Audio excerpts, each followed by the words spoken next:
5 seconds. Start. மாண்புமிகு சட்டப்பேரவை உறுப்பினர்களே, மாநிலத்தின் ஒட்டுமொத்த வளர்ச்சிக்கும் அமைதியான வாழ்க்கைக்கும் சட்டம் ஒழுங்கு முறையாக பராமரிக்கப்பட வேண்டும். தமிழ்நாடு அமைதி நிறைந்த ஜனநாயக பூந்தோட்டமாக திகழும் வகையில் இவ்வரசு சட்டம் ஒழுங்கை விழிப்போடு பேணி பாதுகாத்திடும். அனைத்து தரப்பு மக்களுக்கும் சமத்துவமும் சமநீதியும் கிடைக்கும் படியான நிர்வாகத்தை வழங்கும் என்பதையும் தெரிவித்துக் கொள்கிறேன். கட்டிடம் கட்டும் தொழிலாளி போன்ற அமைப்பு சாரா தொழில்களில் ஈடுபட்டோருக்கான வாரியம் செம்மையாக செயல்படுகிறது என்று பாராட்டப்படுகிறது.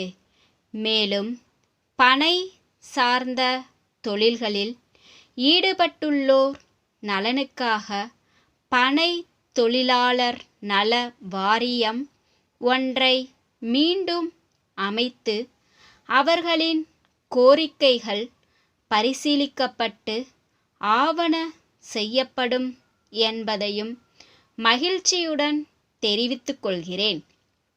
பெருந்தலைவர் காமராசர் அவர்களின் பிறந்த நாளை கல்வி வளர்ச்சி நாளாக பள்ளிகளில் விழா எடுத்து கொண்டாட வேண்டும் என்று திட்டமிட்டு செயல்படுத்தப்பட்டுள்ளது என்பதை மகிழ்ச்சியுடன் தெரிவித்துக் கொள்கிறேன்.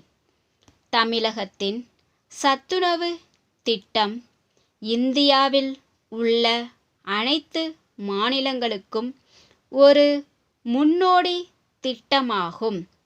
சத்துணவு சாப்பிடும் குழந்தைகளின் உடல் நலனில் அக்கறை கொண்ட இந்த அரசு காமராசர் அவர்களின் பிறந்த நாள் முதல் சத்துணவுடன் வாரம் 3 முறை முட்டை வழங்க ஆணையிட்டுள்ளது என்பதையும் பெருமகிழ்ச்சியுடன் தெரிவித்துக் கொள்கிறேன்.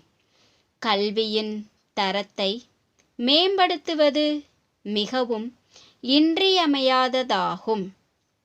எனவே தற்போது ஒப்பந்த முறையில் தொகுப்பூதியம் பெற்று பணியாற்றும் ஆசிரியர்களுக்கு இனி அந்த முறை மாற்றப்பட்டு கால முறை ஊதியம் வழங்கப்படும்.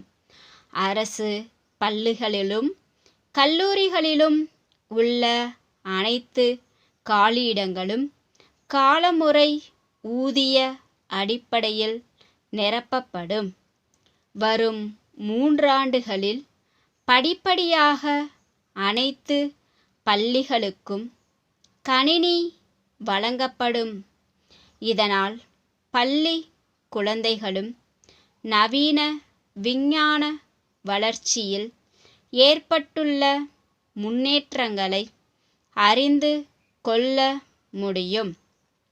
தகவல் தொழில்நுட்ப துறையின் வளர்ச்சியை கருத்தில் கொண்டு அதற்கேற்ப புதிய கொள்கை ஒன்றை வகுத்து அத்துறைக்கு ஊக்கமளித்து மென்பொருள் உற்பத்தி மற்றும் ஏற்றுமதியையும் வேலை வாய்ப்பையும் பெருக்கிட இந்த அரசு பாடுபடும் என்பதையும் தெரிவித்துக்கொண்டு என் உரையை முடித்துக்கொள்கிறேன். சென்னை மாம்பலத்தில் வசிக்கும் திரு ராஜன் திருச்சி மலைக்கோட்டை கனரா வங்கி மேலாளருக்கு எழுதிய கடிதம். அன்புடையீர், வணக்கம். நான் தங்களது வங்கியிலிருந்து சொந்த செலவுகளுக்காக கடனாக பெற்ற ரூபாய் 50,000 தவணை முறையில் செலுத்தி முடித்துவிட்டேன். கடைசி தவணையை கடந்த மாதம் செலுத்தியுள்ளேன். தவணை முழுவதும் செலுத்தியதற்கான விபரங்களுடன் அசல் சலான்களையும் இத்துடன் இணைத்துள்ளேன். கடன் தொகையை பெறும்போது நான் அதற்கு ஈடாக எனது வீட்டு பத்திரத்தை சமர்ப்பித்து இருந்தேன். நிலுவைத் தொகை முழுவதும் செலுத்தப்பட்டு விட்டதால் எனது வீட்டு பத்திரத்தை பதிவு தபால் மூலம் திருப்பி அனுப்பி வைக்குமாறு கேட்டுக்கொள்கிறேன். நான் நேரில் வர இயலாத நிலையில் உள்ளேன் என்பதை தெரிவித்துக் கொள்கிறேன். எனது அவசர தேவைக்கு தாங்கள் கடன் கொடுக்க ஏற்பாடு செய்தமை குறித்து நான் நன்றி தெரிவித்துக் கொள்கிறேன். தங்களது பணி தொடர எனது வாழ்த்துக்களை தெரிவித்துக் கொள்கிறேன். தங்கள் அன்புள்ள ராஜன்.